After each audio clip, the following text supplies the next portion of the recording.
अंबाजोगाईच्या करत पुण्यामध्ये मेट्रो आली। नागरिकांचा प्रवास सुखकर व्हावा, पुण्यातील ट्रॅफिक कमी व्हावं यासाठी करोडोंचा खर्च करत पुण्यामध्ये मेट्रो सुरू झालेली आहे। मात्र सध्या मेट्रोचा किती गलथान कारभार आहे एक समोर आलाय। त्याचंच उदाहरण देण्यासाठी सध्या मी या जिल्हा सत्र न्यायालयातील जिल्हा न्यायालय मेट्रो स्टेशनवरती आहे।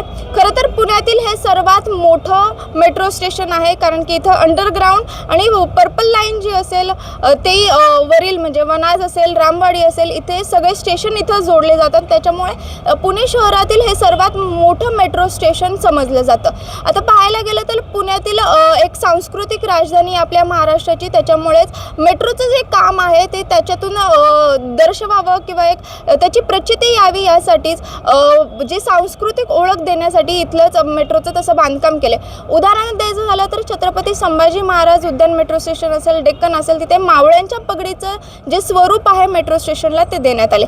तसंच इथे जे जिल्हा न्यायालयाचं मेट्रो स्टेशन आहे इथे बरेच 3-4 एंट्रन्स आहेत, त्यातील जिल्हा सत्र न्यायालयाच्या एंट्रन्सवरती सध्या मी आहे आणि इथे एक दगडी बांधकाम जे आहे ते आपल्याला या मेट्रो स्टेशनला दिलेल्याचं आपल्याला पाहायला मिळते। खरं तर पुण्याला एक वाड्याची संस्कृती देखील आहे, त्याच्यामुळेच इथं एक दगडी बांधकाम जे आहे ते दिसावं की तशा प्रकारच्या टाईल्स जे आहेत त्या इथील एंट्रन्सला वापरण्यात गेले। इथली जी एंट्रन्स आहे ती अंडरग्राऊंडसाठी वापरली जाते।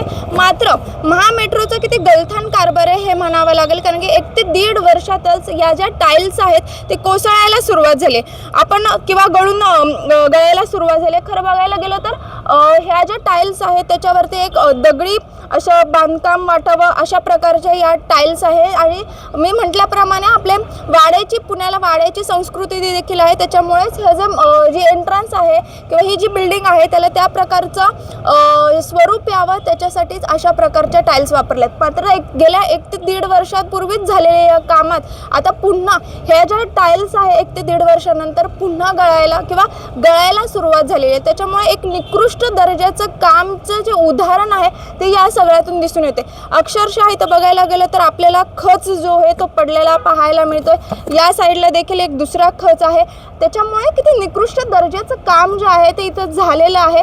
याच्यामुळेच नागरिकांकडून एक संताप देखील व्यक्त केला जातोय की आम्ही जो टॅक्स भरतो तो अशा प्रकारच्या निकृष्ट दर्जासाठी टॅक्स भरतो का। यासोबतच आता इथे जे पाहायला गेलं तर ही एक वाहनतळ आहे, म्हणजेच काय तर पार्किंग। नागरिक काय करतात, इथे गाडी लावतात आणि मी म्हटल्याप्रमाणे मोठं मेट्रो स्टेशन असल्यामुळे हे इथून प्रवास करतात। मात्र या जो खच पडलेला आहे त्याच्यामुळे इथे पार्किंगला देखील अडथळा होतोय, नागरिकांना देखील याचा त्रास होते। आता दुसरी महत्त्वाची गोष्ट म्हणजे या सगळ्यात की हे काम जे आहे ते पूर्ववत करण्यासाठी देखील मेट्रोकडून कुठलीही हालचाल आपल्याला दिसत नाही का, कारण की ह्या ज्या टाईल्स आहेत ह्या पुन्हा तिथे लावण्यासाठी याचा खस जो आहे तो इथं पडलेलाच आपल्याला पाहायला मिळतो। त्याच्यामुळे महामेट्रो नेमकं कशा प्रकारे काम करतं आहे, इथले हे जे पैसे आहेत खर्च करून इथलं बांधकाम केलं जातं आणि मात्र असं बांधकाम करून देखील 1 ते 1.5 वर्षातच हे जे टाईल्स आहेत ते गळून पडत आहेत। दुसरीकडे पूर्ववत करण्यासाठी देखील काही मेहनत घेतली जात नाही आहे, त्याच्यामुळे नागरिकांकडून साहजिकच नागरिकांना त्रास होतो या गोष्टीचा। तळामुळे इथं वाहनतळ असल्यामुळे पार्किंगसाठी त्रास होतो। या सगळ्या गोष्टीमुळेच नागरिकांकडून सवाल विचारला जातोय, आमचा टॅक्स अशा निकृष्ट दर्जाच्या कामासाठी वापरला जातोय का। त्याच्यामुळे आता या सगळ्यावरती पुणे महामेट्रो नेमकं काय स्पष्टीकरण देतं हे पाहणं आता महत्त्वाचं असेल। शिवानी लकडे, टाइम्स ऑफ महाराष्ट्र, पुणे।